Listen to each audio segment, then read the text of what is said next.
Vijay Shrivastava welcome you on my YouTube channel MISCHEM 30 Exploring Mystery of Chemistry। आज हम structure of atom start कर रहे हैं, जो फर्स्ट ईयर का बहुत ही इम्पोर्टेंट टॉपिक है। इसमें हम बहुत सारी चीज़ों के बारे में जानेंगे, एटम्स की वो सारी मिस्ट्रीज जानेंगे और ये जानेंगे कि एटम इतना इम्पोर्टेंट क्यों है। तो आपको बताएं कि एटम के विषय में जॉन डाल्टन ने अपनी एटॉमिक थ्योरी में बताया था, और उनके अनुसार एटम किसी भी एलिमेंट का स्मॉलेस्ट इंडिविजुअल पार्टिकल है, उससे स्मॉल पार्टिकल पॉसिबल नहीं है। ये यूनिट है केमिकल एक्टिविटी का। ये फ्री स्टेट में पाया भी जा सकता है और नहीं भी पाया जा सकता है। ये इंफॉर्मेशंस उस समय मिली जब 1803 से 1808 के बीच में डाल्टन की एटॉमिक थ्योरी आई। अगर हम हिस्ट्री की ओर जाएं तो आपको पता चलेगा कि 600 BC के लगभग एक इंडियन फिलॉसफर कणाद ऋषि ने भी परमाणु शब्द का प्रयोग किया था, और उन्होंने भी इंडिकेट किया था कि मैटर में जो स्मॉलेस्ट पार्टिकल होता है वो परमाणु कहलाता है। डाल्टन के बाद से एटम पर बहुत ज़्यादा वर्क नहीं हो पाया। 1830-35 में माइकल फैराडे ने कुछ एक्सपेरिमेंट्स किए, और उन एक्सपेरिमेंट्स की बेसिस पर उन्होंने भी माना कि मैटर के इस स्मॉलेस्ट पार्टिकल में कुछ स्मॉल चार्ज यूनिट्स पॉसिबल है, और उनमें से एक चार्ज यूनिट का नाम उन्होंने इलेक्ट्रिक एटम रखा। बाद में वही इलेक्ट्रिक एटम इलेक्ट्रॉन कहलाया, लेकिन कुछ कंफर्मेशन नहीं हो पाया। 1850 के बाद इस पर बहुत ज़्यादा वर्क हुआ और डिस्चार्ज ट्यूब एक्सपेरिमेंट शुरू हुआ, और डिस्चार्ज ट्यूब एक्सपेरिमेंट में फैराडे, क्रूक्स और बहुत सारे साइंटिस्ट ने काम किया, और पहली सफलता जो है वो जूलियस प्लकर को मिली जब उन्होंने कैथोड रेज को डिस्कवर किया। उसके बाद 1886 में गोल्डस्टीन ने पॉजिटिव रेज की खोज किया। बाद में न्यूट्रल रेज डिस्कवर हुई। तो इस तरह से एटम के भीतर से बहुत सारी चीज़ें बाहर आने लगी।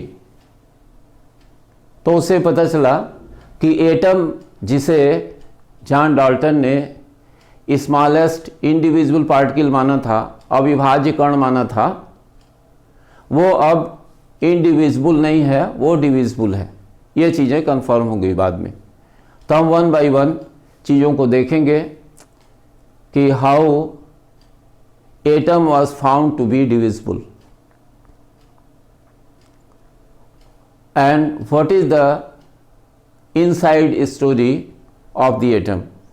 एटम का इंटरनल स्ट्रक्चर क्या है, और जैसे जैसे इन्वेंशंस हुए, जैसे जैसे डिस्कवरीज हुई, जैसे जैसे रिसर्चेज हुए, जो इन्फॉर्मेशन एटम के विषय में आई, उनसे हमको क्या क्या चीज़ें पता चलती हैं।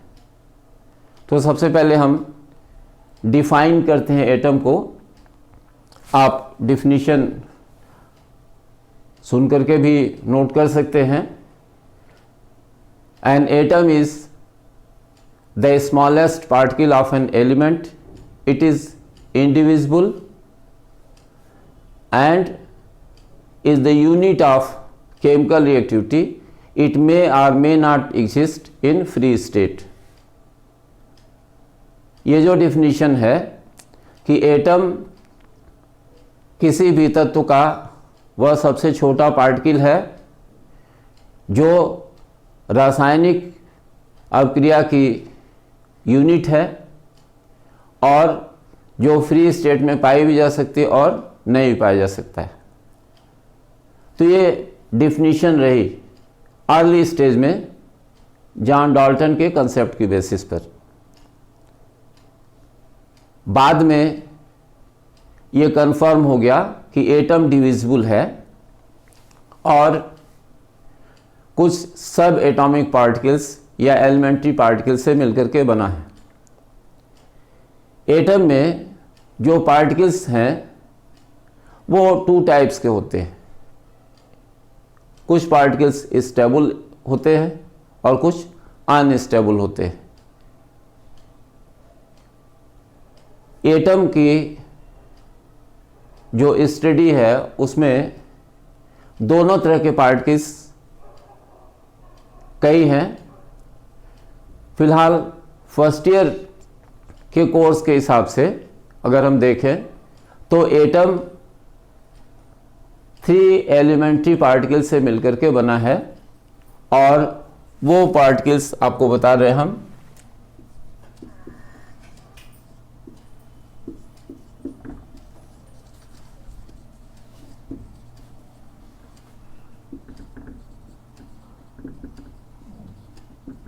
एलिमेंट्री पार्टिकल्स एटम के electron, proton, neutron.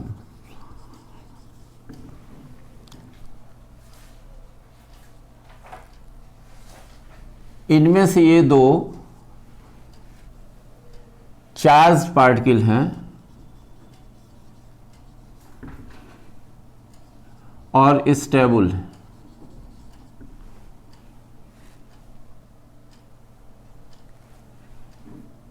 Neutron neutral है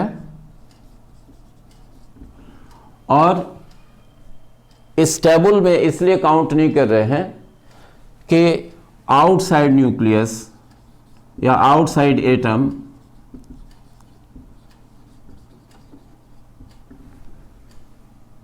इट इज अनस्टेबल, तो इसलिए इसे हम स्टेबल पार्टिकल्स में नहीं काउंट कर रहे हैं। फिर भी जो एटम का स्ट्रक्चर है और उसे अगर हम देखें तो न्यूट्रॉन जो होता है एक स्टेबल पार्टिकल के फॉर्म में बिहेव करता है और उसे हम स्टेबल पार्टिकल मानते हैं। अब जो इस एटम है उसकी बात करें तो एटम स्फेरिकल होता है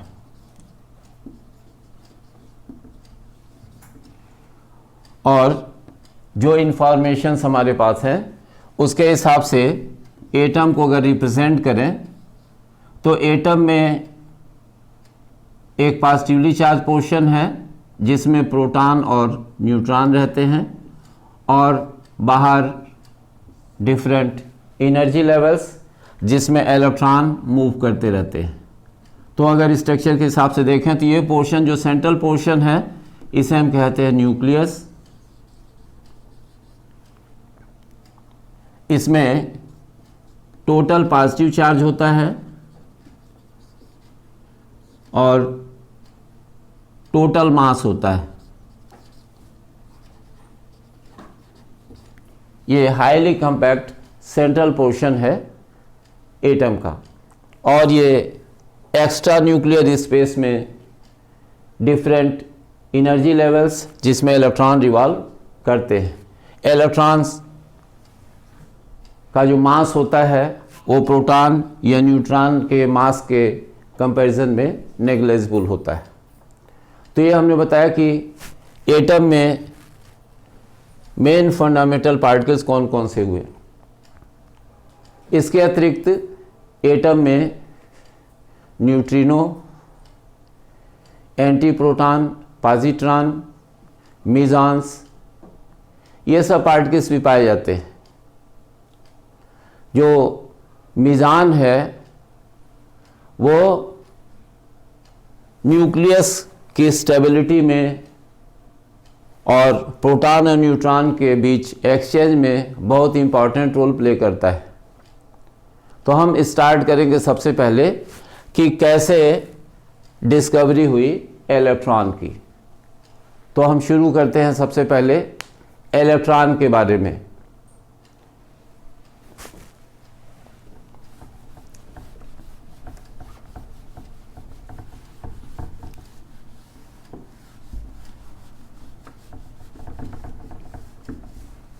तो इलेक्ट्रॉन की स्टडी हम स्टार्ट करेंगे कैथोड रेज से।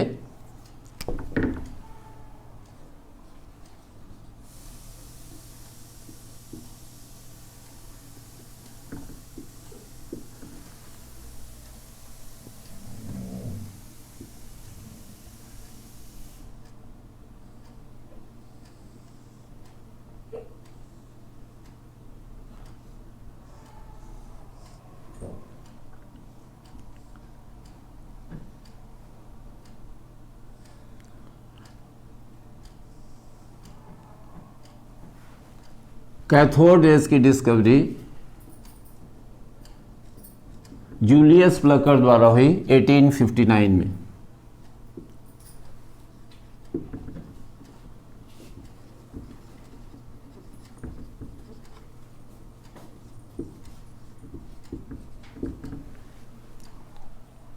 और जूलियस प्लकर ने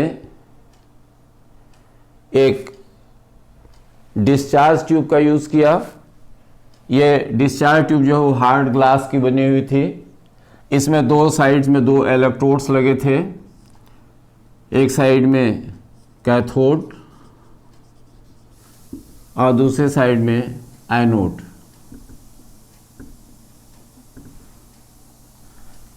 इसके भीतर गैस थी और इस ट्यूब को कनेक्ट किया गया था वैक्यूम पंप से।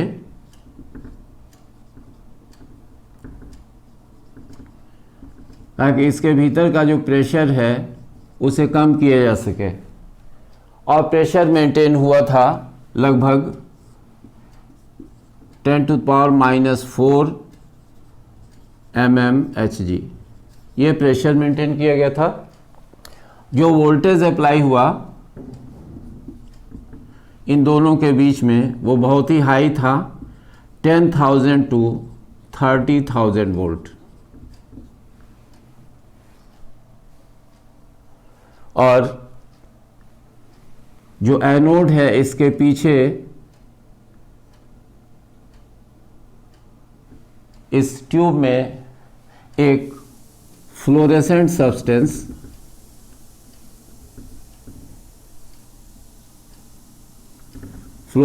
सब्सटेंस की कोटिंग थी।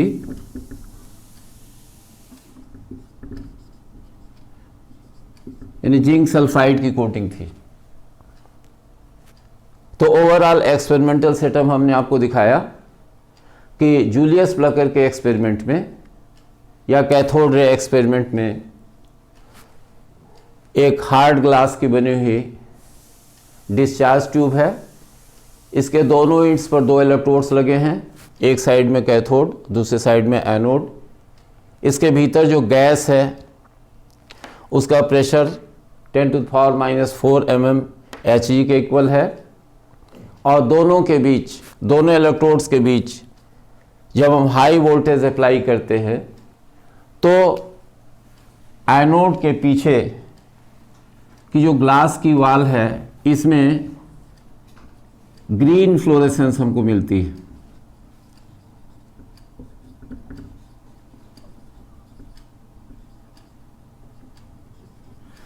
तो ये देखा जूलियस प्लकर ने कि ग्रीन फ्लोरेसेंस मिलती है।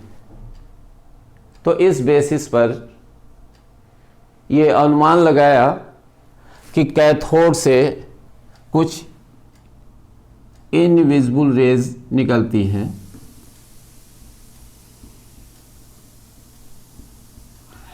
जो एनोड के पीछे की ग्लास वॉल से स्ट्राइक करती हैं और स्ट्राइक करने के कारण इनमें जो होता है वो ग्रीन फ्लोरेसेंस प्रोड्यूस होती है। हरे रंग की चमक या हरे रंग की प्रतिदीप्ति उत्पन्न होती है। इन इनविजिबल रेज का नाम कैथोड रेज रखा गया। इन रेज का नाम रखा गया कैथोड रेज।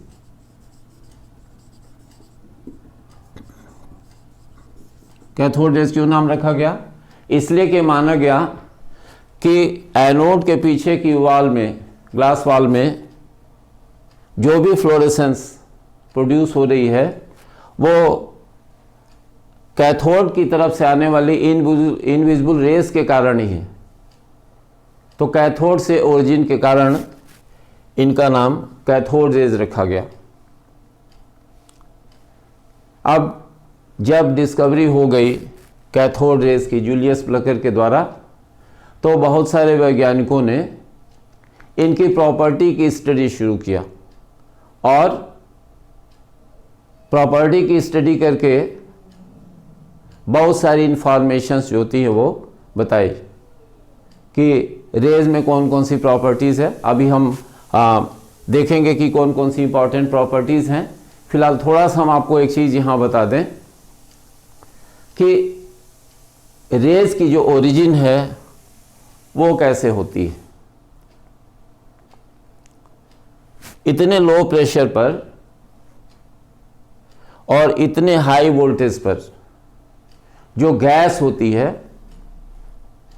अगर मॉलिक्यूल्स हैं तो वो ब्रेक होकर के एटम्स में हो जाते हैं, और हाई वोल्टेज पर जो इलेक्ट्रॉन्स होते हैं आउटर मोस्ट एनर्जी लेवल में, वो एक्साइट होकर के अपने एनर्जी लेवल को परमानेंटली छोड़ देते हैं। अगर वो छोड़ देते हैं तो कैथोड से निकलने वाले पार्टिकल्स और गैसेस से मिलने वाले जो ये पार्टिकल्स हैं, निगेटिवली चार्ज पार्टिकल्स, ये मिल करके ये आगे एनोड के पीछे की वॉल से स्ट्राइक करते हैं और ग्रीन फ्लोरेसेंस हमको मिलती है। यानी cathode rays are produced not only from cathode but also with the help of ionization of gaseous atoms present in the discharge tube। तो इस तरह से हम बता सकते हैं कि ये ओरिजिन कैसे होती है। आजकल कैथोड रेज को हम कैथोड बीम के नाम से भी जानते हैं,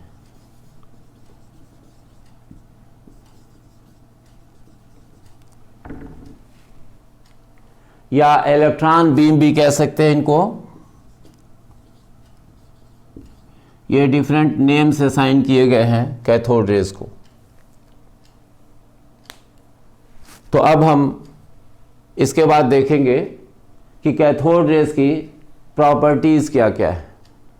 तो ये एक्सपेरिमेंट था जूलियस प्लकर का,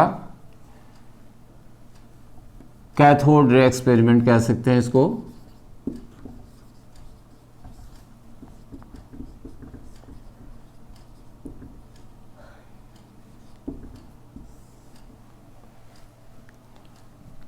तो ये कैथोड एक्सपेरिमेंट जिसकी सहायता से जूलियस प्लकर को पहली सक्सेस मिली एटम के इंटरनल स्ट्रक्चर को डेसिफर करने में, यानी इंटरनल स्ट्रक्चर को जानने में।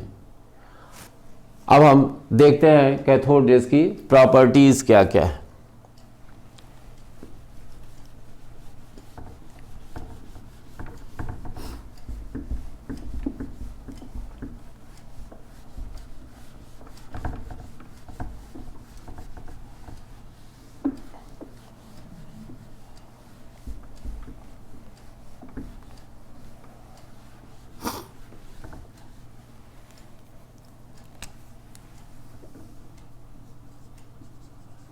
प्रॉपर्टीज ऑफ कैथोड रेज, यानी कह सकते हैं कैथोड किरणों के गुण।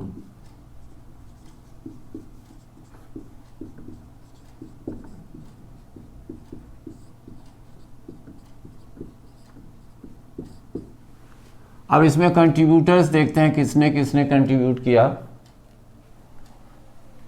तो सर जोसेफ जॉन थॉमसन,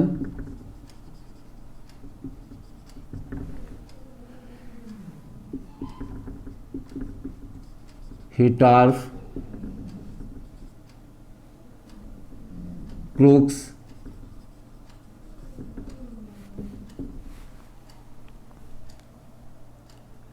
और भी बहुत सारे वैज्ञानिकों ने इनकी प्रॉपर्टीज की स्टडी की, और जो प्रॉपर्टीज मिली इनकी डिफरेंट एक्सपेरिमेंट के बेस पर, वो हम लोग वन बाय वन देखेंगे। तो स्टार्ट करते हैं प्रॉपर्टीज ऑफ कैथोड रेज में। सबसे पहली प्रॉपर्टी कि कैथोड रेज सीधी रेखा में चलती हैं। Cathode rays travel in straight line path, यानी पाथ इनका बिल्कुल स्ट्रेट होता है।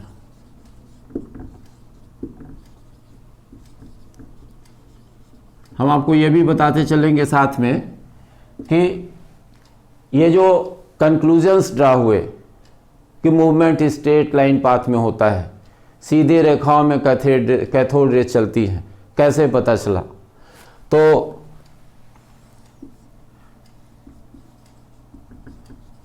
माइका क्रॉस एक्सपेरिमेंट,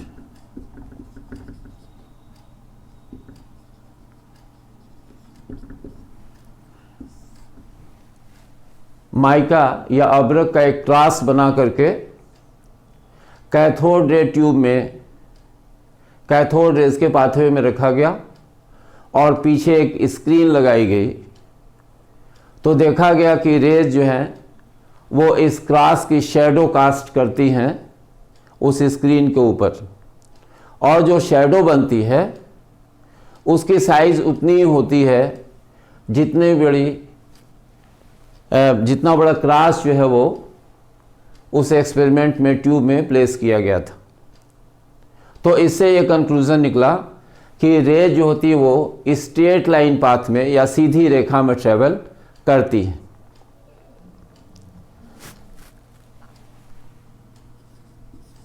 सेकंड जो प्रॉपर्टी रही कि ये जो रेज हैं वो बहुत स्मॉल मटेरियल पार्टिकल से मिलकर बनी है, और इन पार्टिकल्स में मास और एनर्जी होती है। तो स्मॉल मटेरियल पार्टिकल्स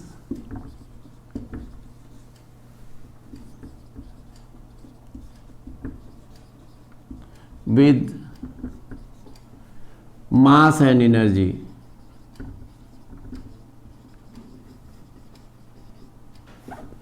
यानी कह रहे हैं कि ये रेज अति सूक्ष्म द्रव्य कणों से मिलकर बनी होती हैं और इनमें द्रव्यमान तथा ऊर्जा होती है। तो ये कैसे पता चला? ये पता चला पिन व्हील एक्सपेरिमेंट से।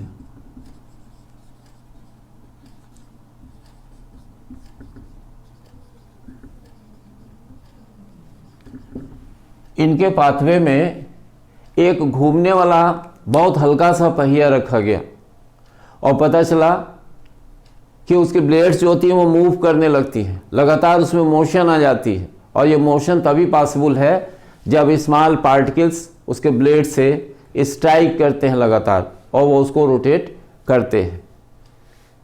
तो स्ट्राइकिंग तभी पॉसिबल है जब स्मॉल पार्टिकल्स उस तरह से होंगे और मूवमेंट प्रोड्यूस उनके द्वारा होता है। तो ये पिन व्हील एक्सपेरिमेंट से डिसाइड हुआ या कंफर्म हुआ कि कैथोड रेज बहुत छोटे छोटे पार्टिकल्स से मिलकर के बनी है।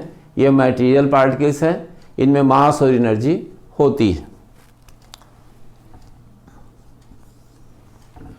थर्ड जो मोस्ट इंपॉर्टेंट प्रॉपर्टी रही कि जो पार्टिकल्स हैं वो निगेटिवली चार्ज्ड हैं।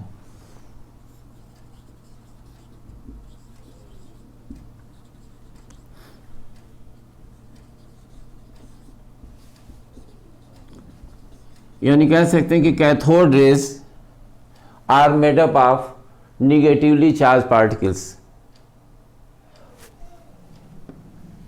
तो ये पता चला जब रेज को पास किया गया इलेक्ट्रिक और मैग्नेटिक फील्ड से,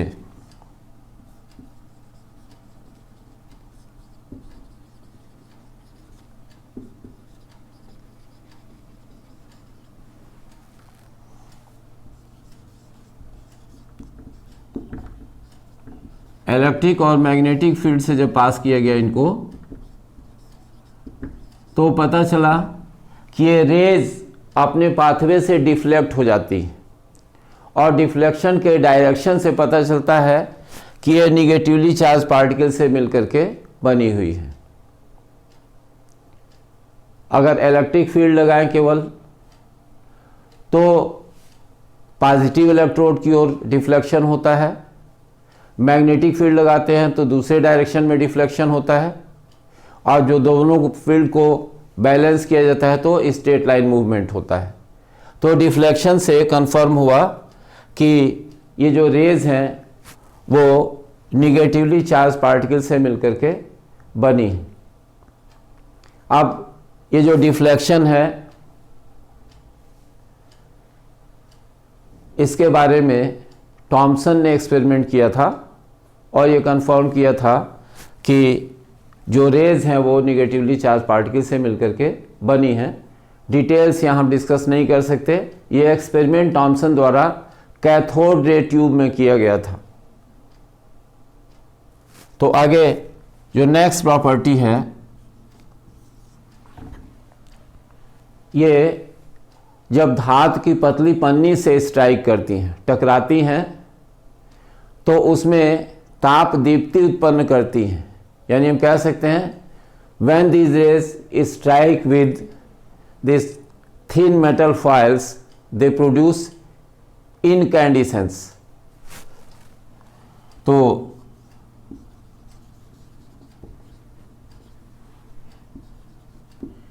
incandescence, incandescence का मतलब कह सकते हैं ताप दीप्ति। ये कंफर्म करता है कि इनमें एनर्जी है। इसके बाद गैसों को आयनित करती हैं, आयोनाइज गैसेस।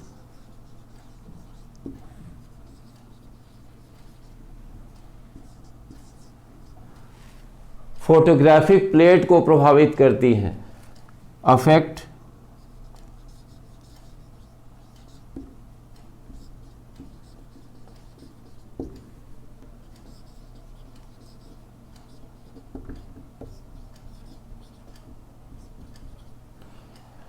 इसके बाद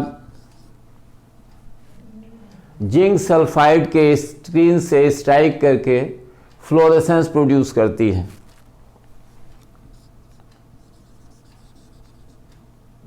produce fluorescence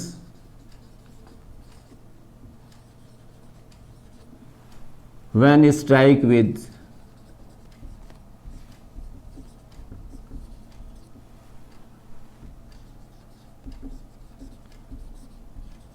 zinc sulphide screen.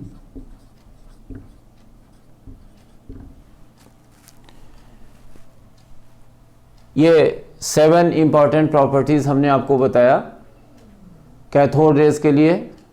और भी इंपॉर्टेंट प्रॉपर्टीज हैं, अभी एक मोस्ट इंपॉर्टेंट प्रॉपर्टी है, इसके बाद से डिस्कस करते हैं। एक बार समराइज कर देते हैं प्रॉपर्टीज को फिर से कि कैथोड रेज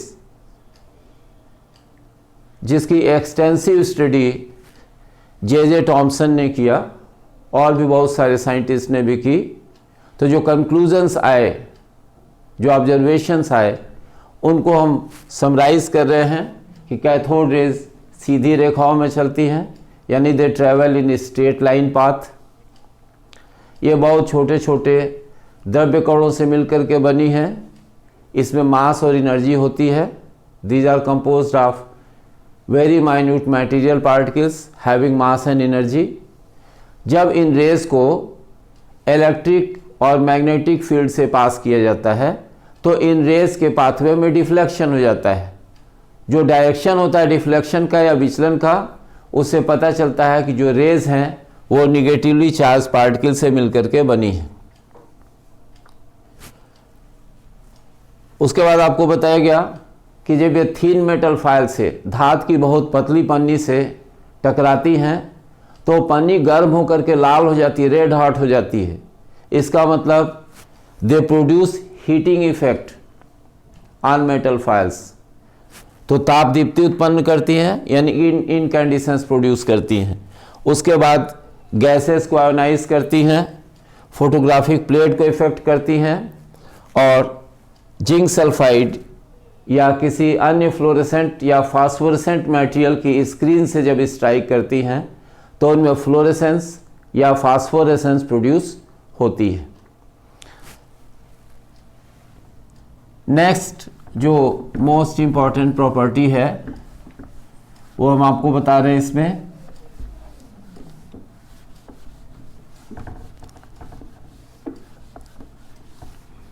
कि कैथोड रेज जब स्ट्राइक करती हैं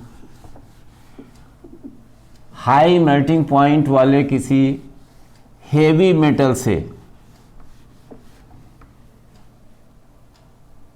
तो हाईली पेनिट्रेटिंग रेडिएशन प्रोड्यूस करती है।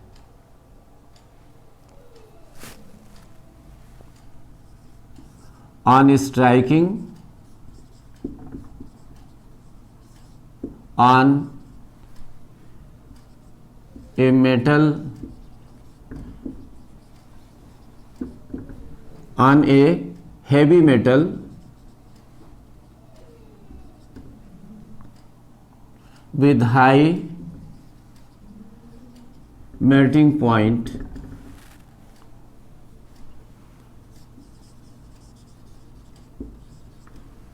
produce highly penetrating radiation।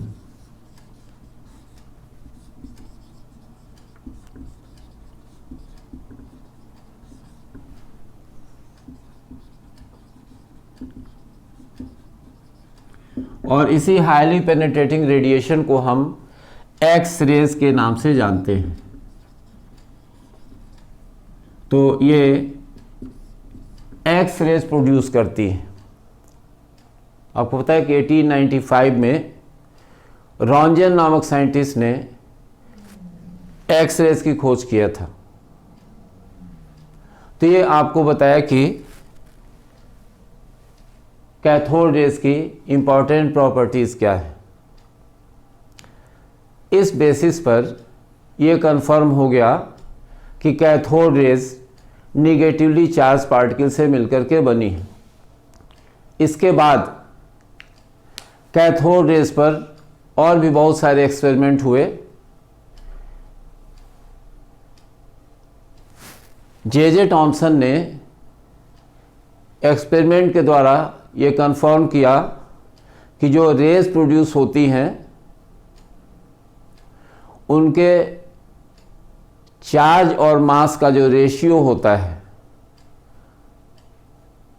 वो डिस्चार्ज ट्यूब में यूज़ की जाने वाली गैस या कैथोड के नेचर पर डिपेंड नहीं करता है।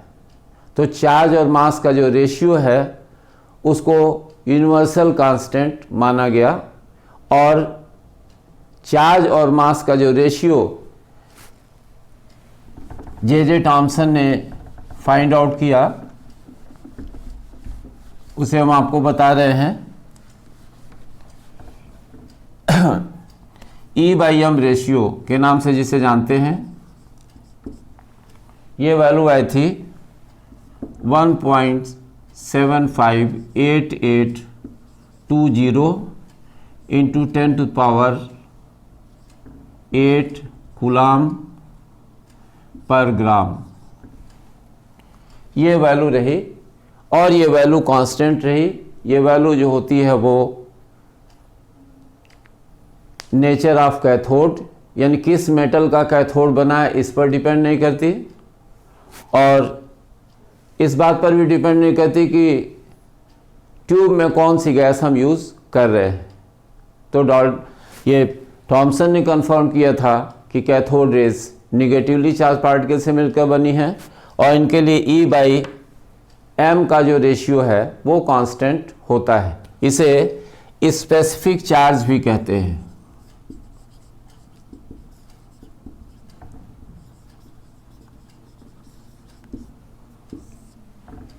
तो इस तरह से 1897 में जे थॉमसन ने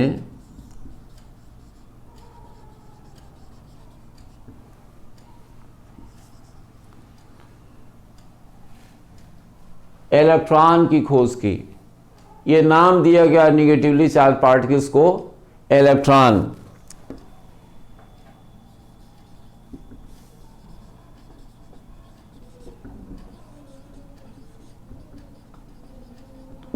ये पहला फंडामेंटल पार्टिकल या एलिमेंट्री स्टेबल पार्टिकल रहा एटम का, जिसकी खोज की क्रेडिट जाती है सर जे थॉमसन को, जिन्होंने कंफर्म किया 1897 में कि इलेक्ट्रॉन मैटर का एक एलिमेंट्री स्टेबल पार्टिकल है। ये एक फंडामेंटल पार्टिकल है मैटर का। यह एटम में पाया जाने वाला स्टेबल निगेटिवली चार्ज पार्टिकल है। तो इस तरह से डिस्कवरी हुई इलेक्ट्रॉन की। अब हम इलेक्ट्रॉन के विषय में और भी इंफॉर्मेशंस और बाद के पार्टिकल्स के बारे में नेक्स्ट वीडियोज़ में आपसे बात करेंगे। इस वीडियो लेक्चर में फ़िलहाल इतना ही। आप वीडियोज़ ध्यान से देखते रहिए और अपने कमेंट्स ज़रूर शेयर कीजिए। हम आपको लगातार चैप्टर से रिलेटेड चीज़ें रेगुलरली प्रोवाइड करते रहेंगे। थैंक्स।